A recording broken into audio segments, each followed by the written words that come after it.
Hey, what's up? So I've been playing The Lord of the Rings online for about a week now, and I simply wanted to share my first impressions about the game. And here in this video, I'm going to talk about the things that I liked about the game, the things that I disliked about the game. Is it pay to win, and should you play it? And as I'm recording this, I basically have a human champion that is level 22 and also have a Bjorning that is level 19. I also did spend a few LOTRO points, but as of right now I hasn't spent any real money yet, so I'm not subscribed to the game.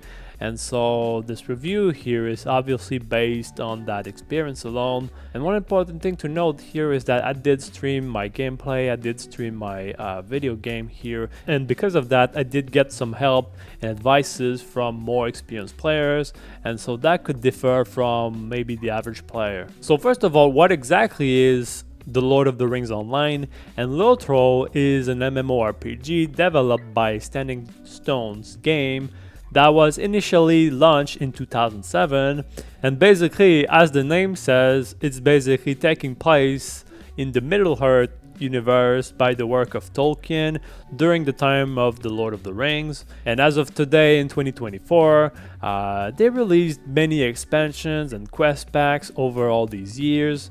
And so there's a lot of content to experience if you're looking for an MMO and gaming experience. And so what brought me to the game in the first place? And first of all, I love MMORPGs. Since I'm very young and over many years, I played many video games like World of Warcraft, Guild Wars 2, RuneScapes, and probably many more. And I love these types of games because I find them immersive and I often get addicted to these games.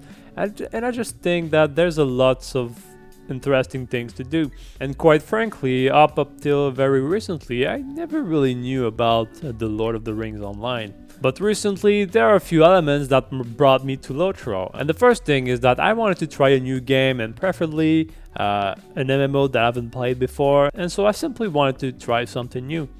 And the second thing is that I watched a few videos praising The Lord of the Rings Online, and so I was a little bit curious about it. And also another thing is that I'm currently reading the Lord of the Ring book. And so here I'm reading it in French because French is actually my first language, but I'm actually reading the book right now, so that's quite interesting. Another point is that was also an opportunity for me to get into content creation. I get to make some of these videos, some of these reviews, and recently I also started streaming, and so I think that promoting this game that might not get that many attention can also be valuable. Okay, so now I'm going to talk about the things that I love about The Lord of the Rings Online. And so the first thing that I really like about LOTRO is the lore. I think it's really interesting. Now I'm gonna be honest right here, I'm not the kind of person that reads all the quests and all the text and all the different descriptions. And so in my case, I mostly only read the quest objective and also watch and listen to the cinematics, and that's pretty good enough for me. But what I particularly like is that all the lore and all the stories is all about the Lord of the Rings. And so since I'm reading the books and since I watch the movies many times, I get to make many connections between all of these different avenues, and so I just think that playing inside the Middle-earth is quite interesting. And so in fact, everything about this game is about Middle-earth and the Lord of the Rings. The entire map is entirely about Middle-earth and the Lord of the Rings. And so overall, I just think that LOTRO made great efforts to be as close as possible to the books and the movies, and I just think that it's quite cool. And the second thing that I like about the game is the crafting. And just like many MMOs, there are many crafting professions to choose from, and I personally think that they feel really good, at least the one that I tried so far. And so, for example, on my champion that uses heavy armors and weapon, I decided to learn the prospector profession to mine ores, and also learn about weaponsmith to create weapons, and armorsmith to create armors. And so far I just think that it's quite easy to level up while questing and doing some leveling and exploring. And when I craft these weapons and these armors, they feel quite relevant and rewarding to my level, and because of that I usually end up using the stuff that I'm crafting. And when I'm done crafting the stuff that I need for myself, then there are also recipes that I can use to entirely train XP efficiently, and so that I think that is quite cool. And when I'm done with the crafting materials, then I can put it on the auction house, or I can keep it in my bank for maybe another character or anything like that. And the third thing that I liked about the game is the community, and I found that the community was very helpful and welcoming. And so in my case, I'm quite new into streaming, and so I did stream my gameplay, and oftentimes I had some people joining in my stream and simply giving me a bunch of advice, a bunch of tips, a bunch of tricks about the game. And I was quite surprised because I don't think the game is that popular compared to, let's say, World of Warcraft. But what I think is that because the game is so small and the community is much smaller, it feels like the community is more committed and more helpful to help each other. And so overall, I just think that the people choosing to play this game either have been playing this for decades at this point and invested so much in this game, or are Lord of the Rings fans. Either way, it feels to me that the LOTRO community plays the game not because it is popular or mainstream, but simply because they are passionate about it and they deeply care about the game and the LOTRO universe. The fourth thing that I like about the game is the combat. And I found that the combat system to be really good, and as you level up you gain a bunch of skills and talents, and I find them particularly meaningful and impactful. And so every button that I press, I find that it is quite impactful and it does something. And so for example, on my champion I have this ability called Devastating Strike, and every time that I press it, it feels powerful because first of all it does a bunch of damage, but even my screen is shaking a little bit, so there's a bunch of effects like this, so I find that quite interesting. That being said, one thing that I have to say about combat and abilities is that the abilities and the skills, they quickly add up. I feel like they quickly add up, and so I hope that in the future as I level up, I won't have too many abilities to work with, because I just think that having too many abilities is overwhelming and ultimately not so fun. And so if I compare it to a game like Guild Wars 2, where yes, we have lots of abilities to choose from, but in Guild Wars 2 we only select a few ones depending on the situation that you're in and what you're trying to do. And so in Guild Wars 2, I think that overall we have always about 10 abilities to use at any given moment. And so the fact that we don't have many abilities all at once, I just find it less overwhelming. And the fifth thing that I like about the game is the free trial. And just like I did so far, you can play the game for free and you'll be able to do many things. And so for example, you'll be able to play the core class. You'll have 2 character slots to choose the class that you want. You can level up without much restrictions and all sorts of things. In fact, I've heard that some people are able to play the game entirely without spending any money. That being said, I don't think I would recommend this because it seems like these persons have to do lots of work around to make it work. And so if you're actually serious about playing the game, I think that you would need to at least pay the subscription to unlock most of the content and most of the features. Later on in the video, I'm going to share my thoughts about the pay-to-win aspects. Now I'm going to talk about the things that I don't like about the game, and the worst thing that I experience is the lag.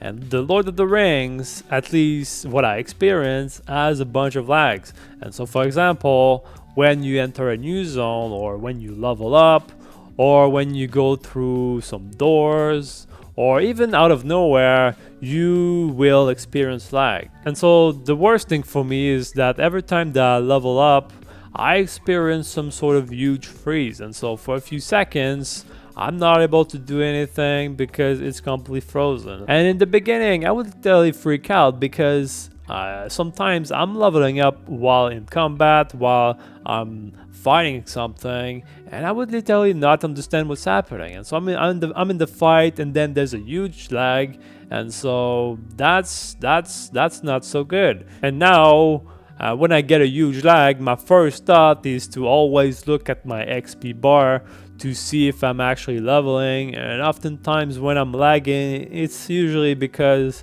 I'm leveling up. Now, I don't have to explain this, but as a gamer, you obviously never want to experience lag.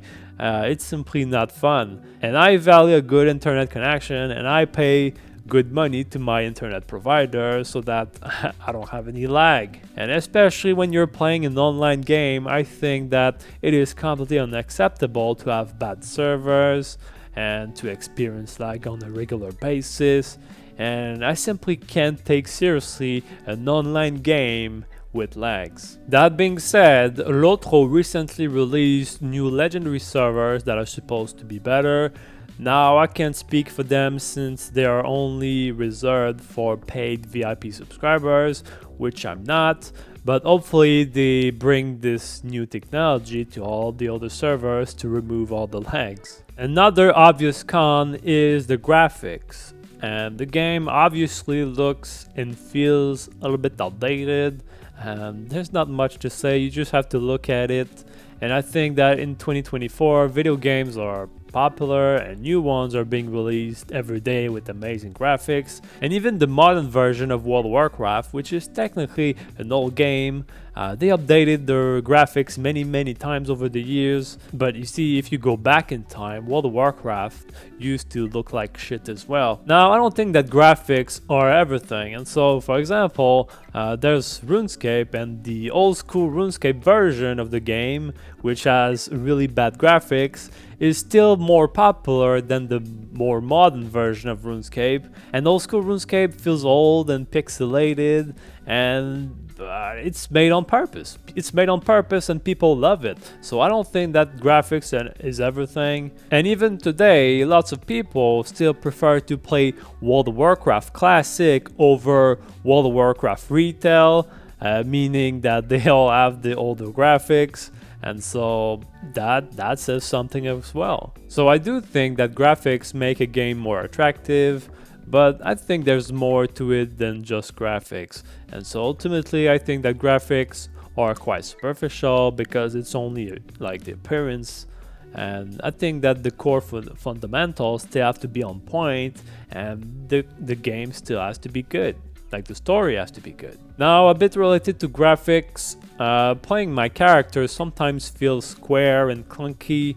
And here I'm mostly talking about the movement and the fluidity of my character. It doesn't always feel so fluid. And so, for example, if I jump, it feels sometimes that I'm some sort of robot instead of human, and so the movements are sometimes a little bit weird and they're squared, and you can feel that it's an older game. And so oftentimes MMOs are supposed to be immersive, and I just think that these sorts of little things kind of breaks the immersion a little bit. And another frustration that I experienced, mostly in the beginning because over time I got used to it, is related to the map and the quest helper.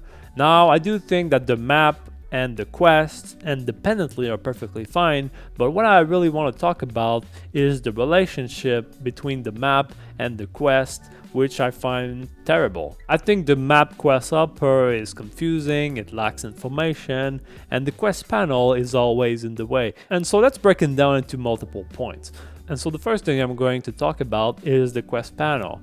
And so yes, you have this quest panel on the map where it shows you the different quests that you can work on, and you can move it around, and it's pretty cool. But ultimately the problem with it is that it's always hiding something. I never know where to place it once and for all, so that, you know, it just stays there and I stop thinking about it. I always have to keep thinking about it, and it pisses me off. And so wherever I place it on the map, it always ends up hiding a quest or maybe an important piece of the map. And so ultimately, like, I can't put it anywhere where it's not going to hide something. Another thing about the quest helper of the map is that I think it lacks information, and I think that on this map, on this quest helper, we should see the quest objective directly on the map. In fact, I think that the quest objective is probably more important than the name of the quest, because right now on this quest upper, the only thing that we see is actually the name of the quest.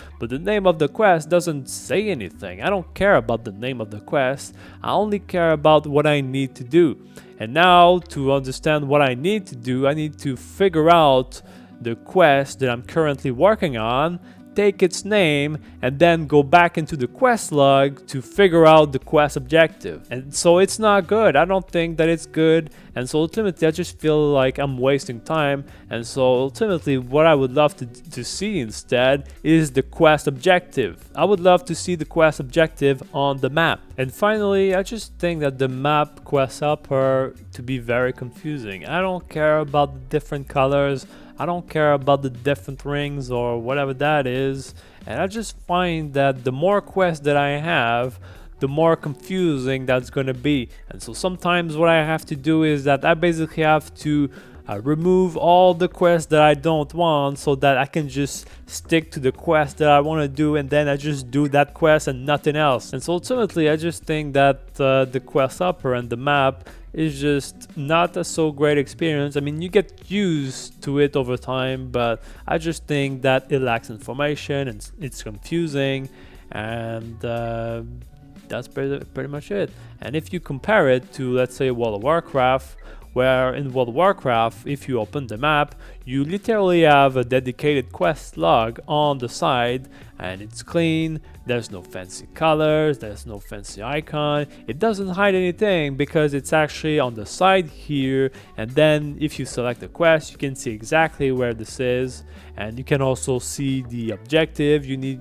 see exactly what you need to do at the exact location, and it's straight and simple. The map might be a little bit smaller, but ultimately I think that's perfectly fine because you make room for the quest log, which you need to have anyway. And so in the end, in World of Warcraft, I get to know exactly what I need to do, the quest objective and the location, and that's it. And the last thing that I wanted to talk about is LOTRO pay to win? And so far I haven't felt like it's pay to win, but one important thing to keep in mind is that just like many MMOs, LOTRO has a special currency called LOTRO points.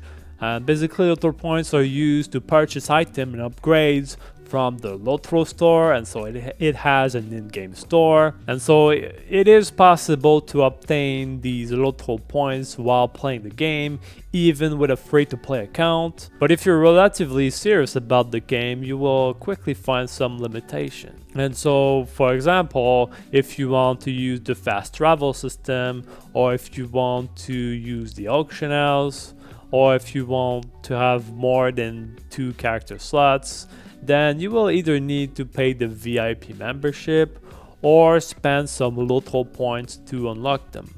And here the VIP membership is a monthly subscription that unlocks the membership features, and also this membership gives you 500 LOTRO points per month for you to spend on the LOTRO store. Now, I don't think that it's pay to win because most of these store items are usually about cosmetics and convenience, and I believe that the most pay to win item that you can find on the store are the stat tomes. The stat tomes are basically books that gives your character more stats, and because your character has more stats, it is obviously a little bit more powerful, and so that can be a little bit disturbing.